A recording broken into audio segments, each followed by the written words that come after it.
Hello there, fellow travelers and connoisseurs of disappointment. Welcome to BuzzList, where we take the rose-colored glasses off your vacation planning and replace them with, well, a slightly more realistic lens. Today, we embark on a journey to the dark side of American tourism, those infamous places that sound magical in brochures but feel more like a fever dream after a gas station sushi binge. Buckle up, buttercups, as we expose the top 10 tourist traps in these United States. You'll laugh, you'll cry, you'll probably vow to never leave your house again. First up, the beating heart of the Big Apple, Times Square. Now I know, it's iconic. Those giant flashing billboards, the M&M store that somehow spans an entire city block.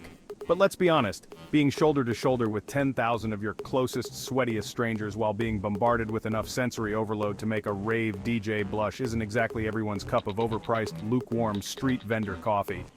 You want to see a Broadway show? Be prepared to remortgage your house unless you're cool with sitting in a seat that requires a periscope to see the stage. And don't even get me started on the costume characters. Look, I'm all for a good photo op, but I draw the line at Elmo looking like he just lost a fight with a street sweeper and is now demanding $20 for the privilege of being in his presence. My advice? Take a quick stroll through, snap a photo if you must, then escape to literally anywhere else in the city. Seriously, even a New York subway platform at rush hour is more charming. Oh, and if someone dressed as Spider-Man tries to high-five you, just keep walking. Trust me on that one. Next, we head west to the glitz and glamour of Hollywood, where dreams are made and sidewalks are surprisingly grimy. That's right, folks, it's the Hollywood Walk of Fame. Now, I always pictured a majestic boulevard, sparkling stars embedded in gold, maybe a few celebrity sightings. In reality, it's more like trying to find your favorite B-list celebrity's star amongst a sea of discarded chewing gum and aggressive vendors trying to sell you an I Heart LA t-shirt for the low price of your entire vacation budget.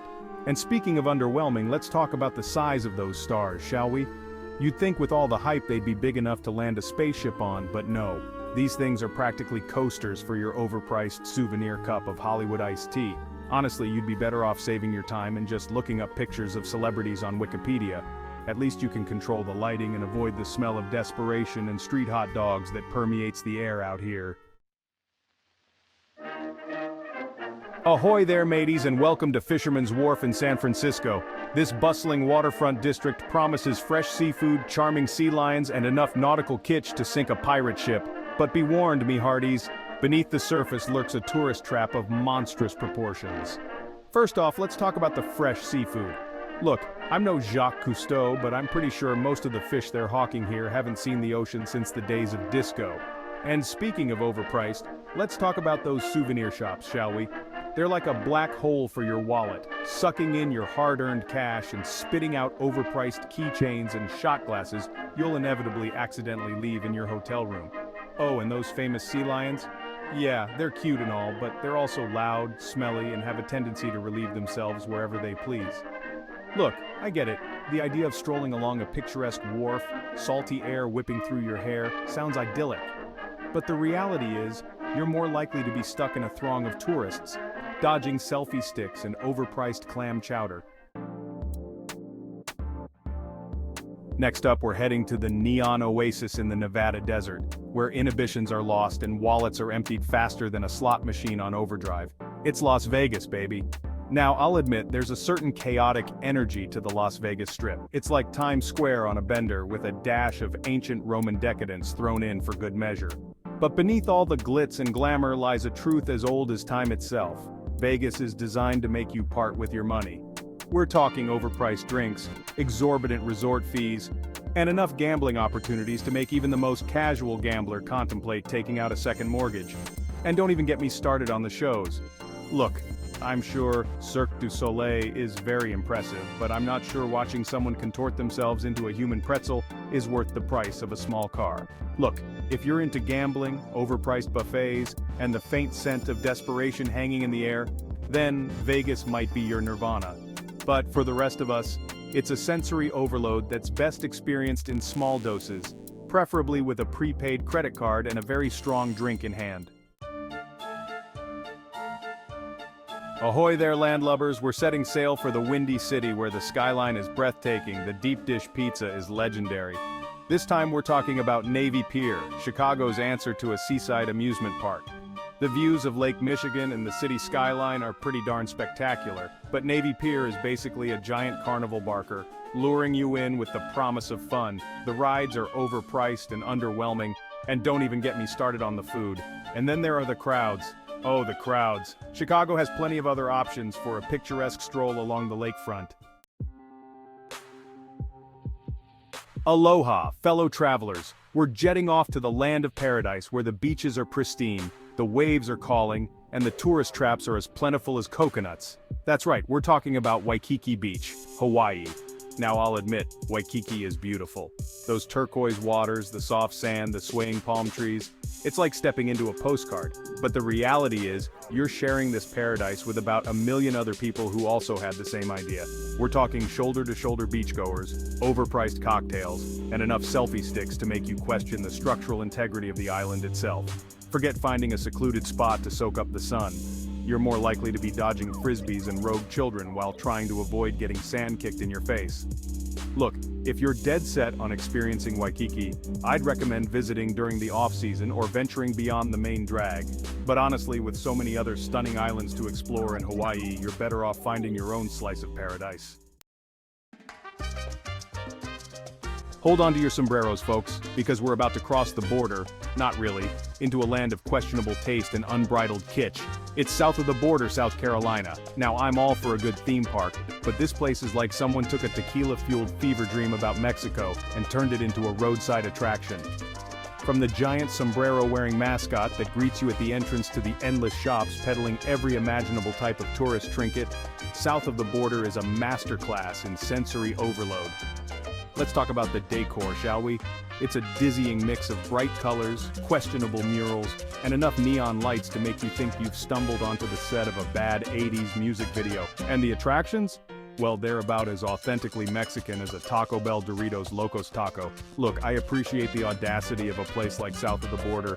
It's a monument to excess, a celebration of all things tacky, and a shining example of American roadside weirdness. But unless you're a die-hard fan of sombrero-shaped ashtrays and off-brand piñatas, you're better off spending your time and money elsewhere. Hold on to your Stetsons, folks, because we're about to embark on a pilgrimage to Wall Drug, South Dakota. They've mastered the art of the roadside billboard. You can't drive for 5 miles without seeing a sign for Wall Drug. Free ice water, 5-cent coffee, jackalopes riding dinosaurs, sign me up. But after hours of driving, you arrive and, well, it's a drugstore. A very large, very crowded drugstore with taxidermied animals and Western-themed souvenirs. Once you've snapped a photo with the giant jackalope and downed your 5-cent coffee, you're left wondering what all the hype was about. Unless you're desperate for a souvenir, you're better off saving your time and giving Wall Drug a miss. Fasten your seatbelts, folks, because we're heading to the land of theme parks, sunshine, and tourist traps. It's International Drive, Orlando. Orlando is magical, if you're 8 years old and have an unlimited supply of sugar and pixie dust. But for us jaded adults, it's a special kind of purgatory. Imagine a never-ending strip of chain restaurants, souvenir shops, and week-old churros. Ripley's, Wonderworks, pirate shows, all vying for your attention. Navigating International Drive is like playing Grand Theft Auto, but for parking spots. If you're here for theme parks, embrace the magic. But for anything authentic or culturally enriching, steer clear of International Drive. Laissez les bon temps rouler. We're wrapping up our whirlwind tour of American tourist traps in the heart of the Big Easy, where the music never stops, the drinks flow freely, and the streets are paved with a potent mixture of beads, questionable decisions, and the lingering scent of stale beer. That's right, folks, it's Bourbon Street, New Orleans. Now, I'll admit, Bourbon Street has a certain allure. It's a sensory overload in the best possible way. A vibrant, chaotic, and unapologetically hedonistic celebration of life, music, and all things New Orleans. But it's also a place where inhibitions go to die, wallets magically empty themselves, and you're more likely to see a bachelorette party on a parade float than an authentic jazz musician. The drinks are overpriced, the crowds are overwhelming, and the chances of waking up with a souvenir hurricane glass stuck on your head are surprisingly high. Look, If you're looking for an authentic New Orleans experience, venture beyond the neon-drenched chaos of Bourbon Street. Explore the historic French Quarter, wander through the Garden District, or catch a jazz show in the Treme neighborhood. So there you have it, folks. BuzzList's top 10 tourist traps in the USA. We've explored the crowded streets, the overpriced attractions, and the general air of disappointment that permeates these infamous destinations. But hey, don't let our cynicism deter you from exploring this great nation. Just because a place is a tourist trap doesn't mean it can't be enjoyed, with the right mindset and a healthy dose of humor, of course. Next time you plan a trip, remember to steer clear of these overhyped spots. Share your own tourist trap experiences below. Don't forget to like, subscribe, and turn on notifications for more travel tips and hilarious adventures from BuzzList.